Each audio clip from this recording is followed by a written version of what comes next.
I've been asked a couple times to give my opinions on color theory, and I'm baffled that people actually want to hear me just talk about my opinions, because I could do that all day, but for some reason that seems boring to me. However, you asked enough times, so I will respond. This pen is not working good.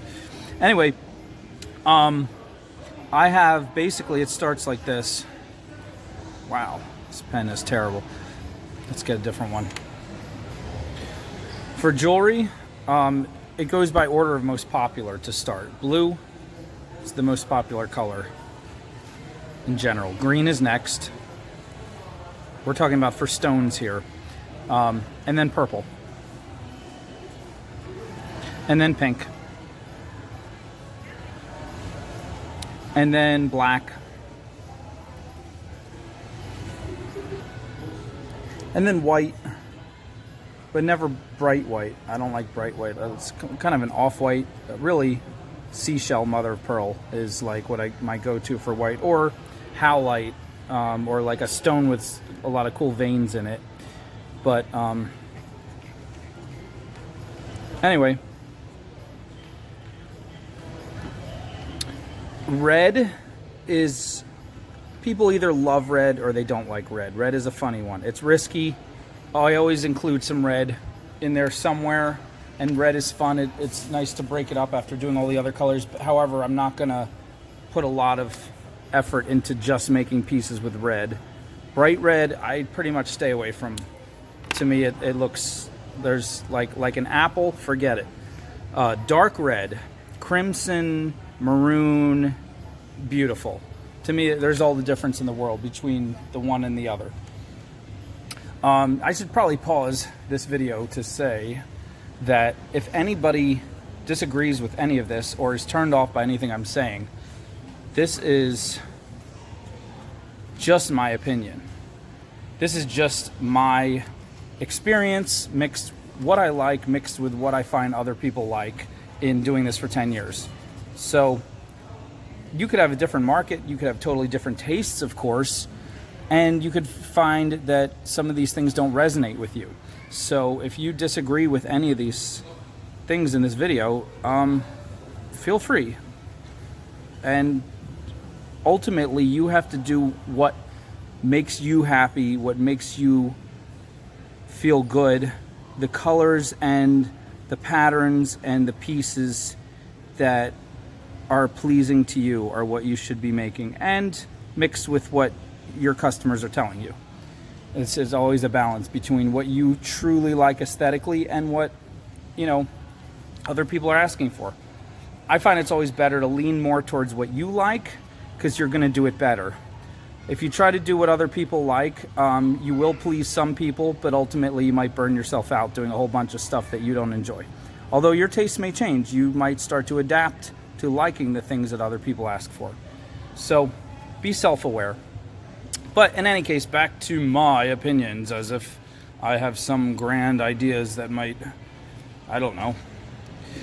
So blue being the most, the top, and then green next, explains why turquoise is pretty much the most popular color ever, if you had to pick one. I just hurt that marker. What happened there? But because turquoise is blue-green. Now you could make literally, if I had to pick one color to make all my jewelry, and if I had to stick to one and still make a living, turquoise and silver.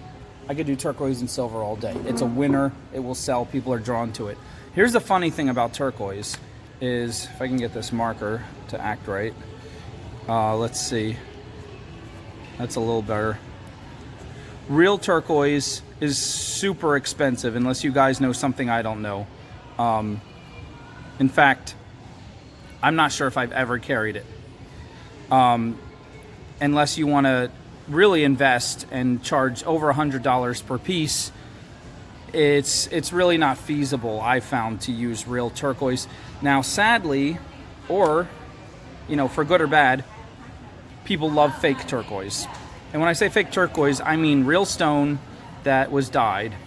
And here's the funny thing about that is people can turn their nose up at that, but if you think about it, We dye our clothes, and that doesn't make them unnatural. We use dye is literally what paint is, which is just using different dyes. Some we find in nature, some we make chemically, and we use them to make art. So if you have a real stone and you just color it a little bit, then why should that bother people? Well, it does bother some people.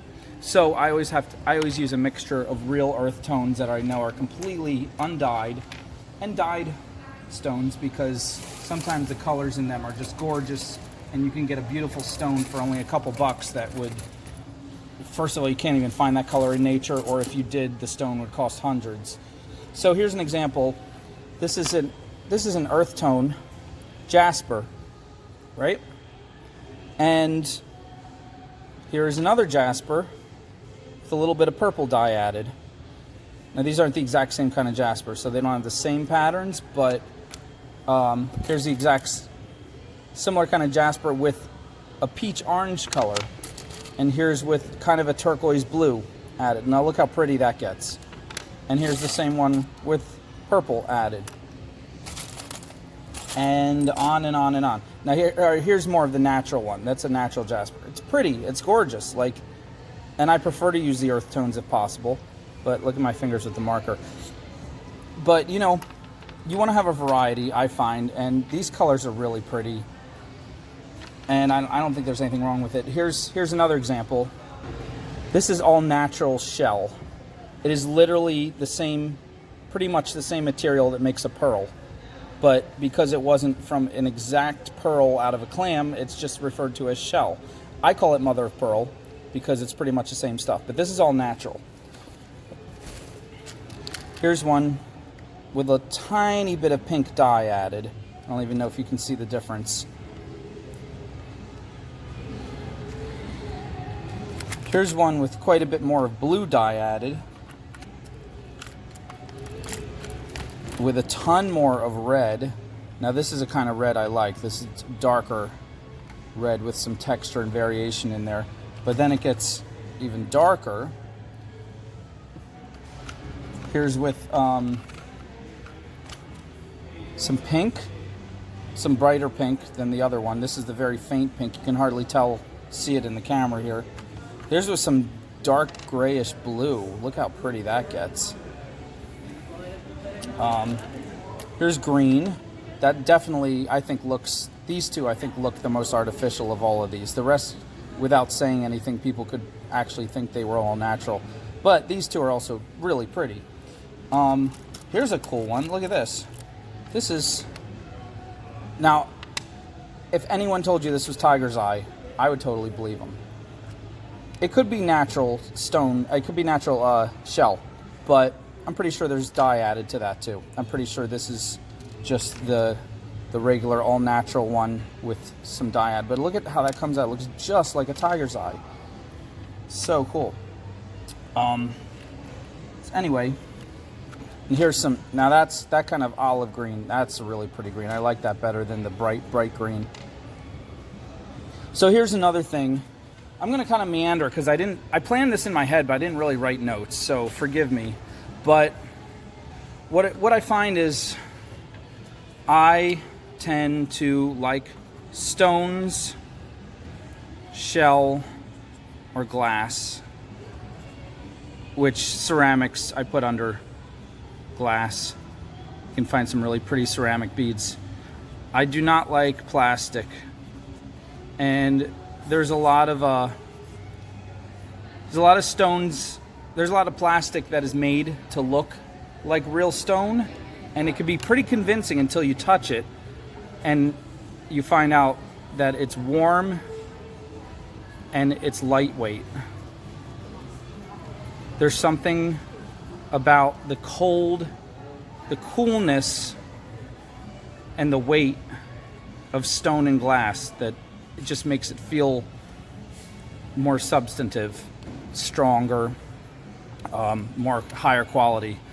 And so I don't even like crystals. I really don't like, I mean, people think crystals are like getting closer to like diamond type stuff. They're not. Crystals, even if they were just glass, but most crystals are that, you know, low-end crystals that you find, even the Swarovski crystals that people love, most of them are a composite of glass and plastic. Some of them are just straight up plastic. I don't know about Swarovski, but like a lot of the crystals that you find. But I don't like faceted stuff. I don't mind smooth stuff. I don't mind shaped pieces. You know, I don't mind if it has a specific shape cut out, but for some reason, I don't like faceted. That's just me. If you do, you know, it's fine. I feel like faceted is like you're going into the high-end jewelry range, and I don't know. I like to just be a little bit earthy. When it comes to wire and jewelry, I basically break the stones up into warm and cold, and the wire into warm and cold.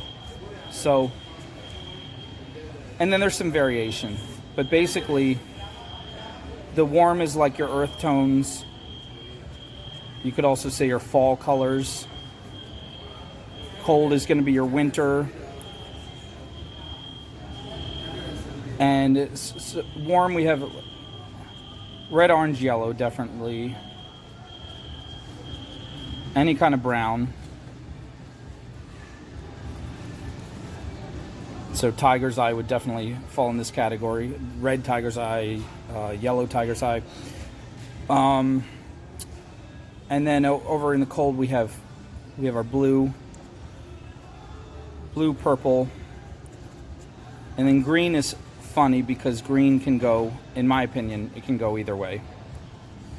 I would say it starts more of an earth tone. I prefer to use it with earth tone, but you can get away with calling it mixing it with cold colors. And so basically what I find is these, I will use copper or brass or any kind of earth tone wire. And these I'll use silver. And I just feel like that's a good match. I'll break my rule once in a while. Sometimes I'll take a blue and I'll wrap it in copper instead of silver. It's like a nice touch, but I really don't like using silver on earth tones. That, like, ew. And I've seen a lot of people, even high-end jewelers, use a tiger's eye stone with silver. And to me, that's just, it just grates on my senses. Like, I think I'll even do it on occasion if by request. But so here's the earth tones. This is antique copper, my favorite. It's a nice reddish brown. Antique brass, really cool. It's more of a yellowish, greenish brown. And then bright copper. This is all the natural color copper before it tarnishes at all, but it has a clear coat, so it will not tarnish unless you scratch it. Here's my earth tones. This is my standard. And then my cool colors, I mean, these are my warm stones.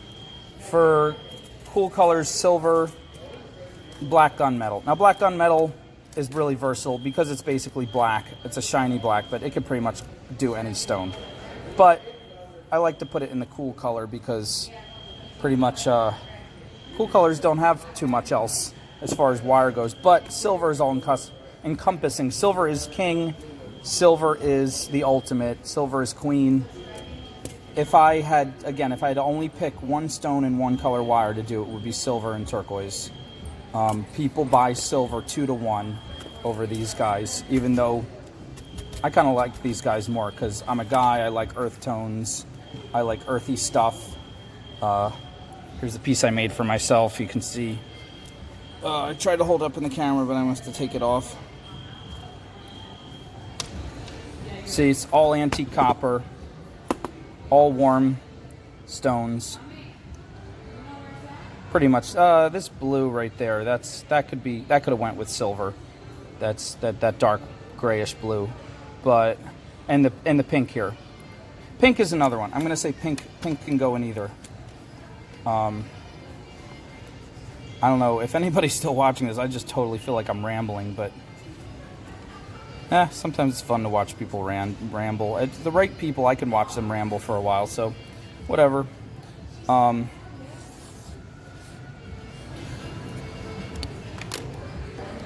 talk a little bit about how I organize my stuff. I want to do a really in-depth video, but this will be like impromptu. I have an entire box like this with chips of every different color, or all the basic colors. Let me put it up here.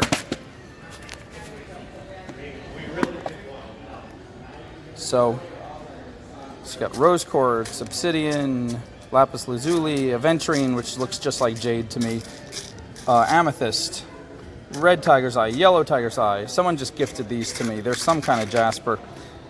This is howlite dyed red, but it's in coral pieces, and it was listed as red coral. It could actually be coral. I'm 80% sure it's not. This is some kind of dyed dark blue stone. This is assorted. This is quartzite, which is basically quartz with different colors of blue dye. Same with this, blue dye, green dye added, and kind of a yellowish green dye added. That's real rose quartz. This is howlite dyed turquoise. Oh, I want to talk more about the fake turquoise. This is citrine. That's real. This is, I think, more quartzite dyed like a yellow green. Here are the stones I just sell loose, and you'll find a common color pattern going on here. Lapis lazuli, blue, aventurine, green, and amethyst, purple. The three colors that sell the most. For men, tiger's eye sells the most, since men are gravitate to that the most in general. Red jasper is fun. Like I said, red is fun to switch it up now and then. I think that might be it looks like citrine. I think it's something different. For round beads, I literally have a box for every size. This is my 6mm. I'm running really low too. This is my 4mm. Again, running low. I have my metal spacers in there too. 8mm. Running really low on these. 10mm, pretty much empty. I just used all those up and I've got to place an order soon. Shell disc beads. Again, these are very inexpensive, but they look so good. Mother of pearl and shell is pretty much one of my favorite materials to work with right now. And I have 4 boxes of silver and antique brass charms. Here's something funny you'll find. Silver is most popular, but when it comes to charms, it's very easy to find a ton of silver charms. And it's very easy to find a ton of brass, antique brass, or antique bronze charms.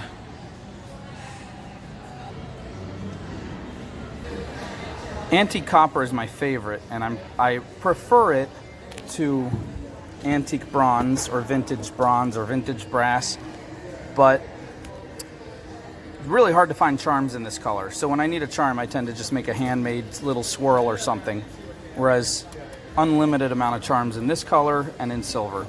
It's just any material you work with, you should try to find out the name of it, and it helps when you're selling to tell the customer, you know, this is obsidian, this is tiger's eye, this is lapis lazuli. It makes it sound more exquisite and high quality and beautiful, and it is, even though it's amazing that today you can get some of these beautiful stones for like 1,000th what they used to cost a few years ago, when they were a lot harder to find and to mine and to distribute. Some of the prettiest stones are like really inexpensive, and some of the plain ugly stones cost a fortune. So it's funny how that works. I tend to go for the prettier ones so I can keep the costs low and have stuff look amazing. If you don't know what a stone is and the customer wants to know, I say honestly, I don't know, but I think it's a type of jasper or agate. And am I BSing them? No. There's an 80% chance I'm completely correct.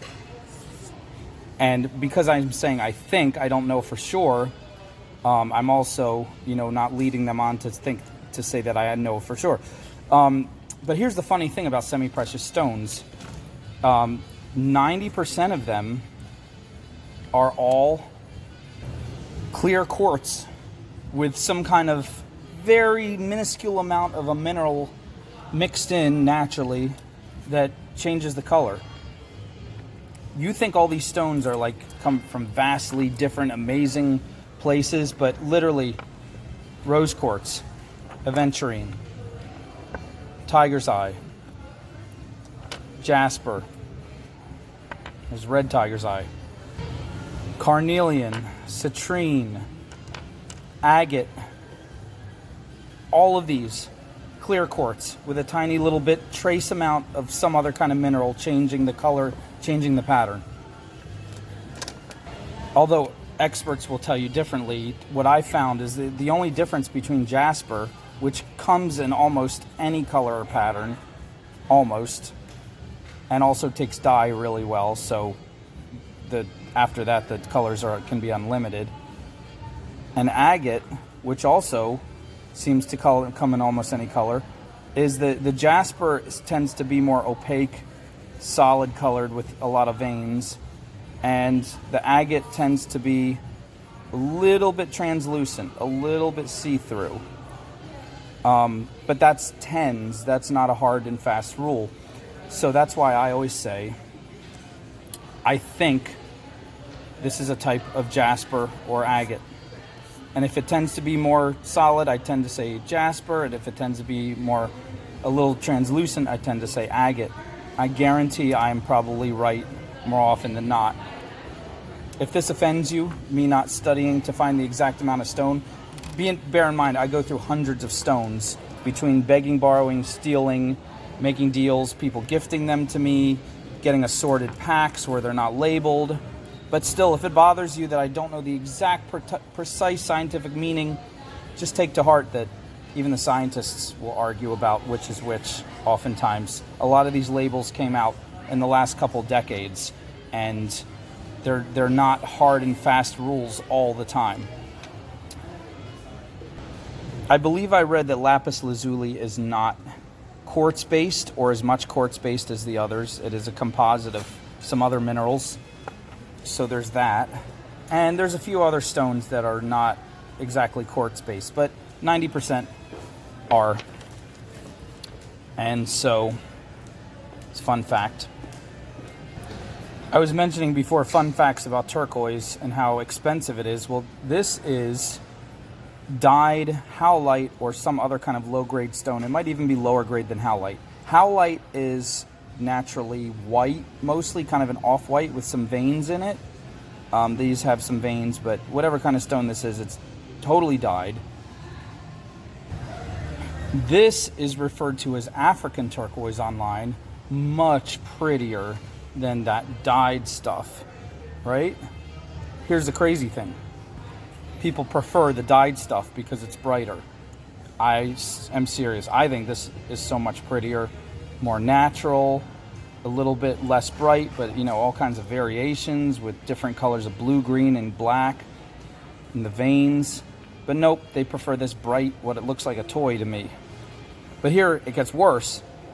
This is not natural.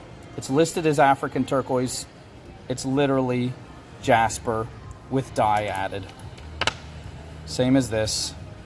Same as this. Same as this. So, okay, jasper is slightly higher quality, more expensive stone than this stone, which I thought was dyed howlite. I'm finding it's not even necessarily howlite. It might be like a really, really inexpensive stone. But I will use this, and I will use this, because it's real stone. I just won't call either of them turquoise anymore. I might call them turquoise-colored jasper or turquoise-colored howlite, because I'm still not sure if this is howlite or another stone. But long story short, people love how they look, especially with silver. And so, I mean, I can't complain. I think they look really pretty. Mostly I prefer these guys, but that's me. Another common question people have is, where do you shop to find everything? And it varies, but it basically goes like this. I start at Michael's. and I find everything that I use a lot of. And then I look to AliExpress.com, which is direct from China and India, and basically, who wants to do that? And then they finally cut that out, but then now they're saying they won't take other people's coupons if it's their specific brand, which is like half their stuff. So anyway, and they also will mark stuff up sometimes 10% more than these guys. So they annoy me sometimes, but there's a bunch of them close, and sometimes they have something that nobody else has. So, you know, it is what it is. They're the place where I got my 2 awesome ring mandrels that now nobody on earth can find. So there's that. I have another box where I try to keep everything that I think would make small pieces that would make good rings and earrings. And I have another box, spray painted this green and red, for pendants. Stones I think would make good pendants. My variety is kind of weird right now, but whatever. I know you guys want to see the whole booth, and I've been giving sneak peeks. It's really I will do a full booth reveal once I restock this stuff for the holidays and I clean up the dust and some of this clutter, and then I'll go through detail oriented, showing you guys how I built all these stands and all my theories on selling and all that kind of stuff. Feel free to put more questions in the comments for help me prepare for this upcoming video. Anyway, this has been an epic rant of just free association opinions thrown out wild. If you made it this far, I apologize. I don't know how you made it, but maybe I can compensate you somehow by putting some funny faces at the end. I think we all feel better. Until next time, take care, guys.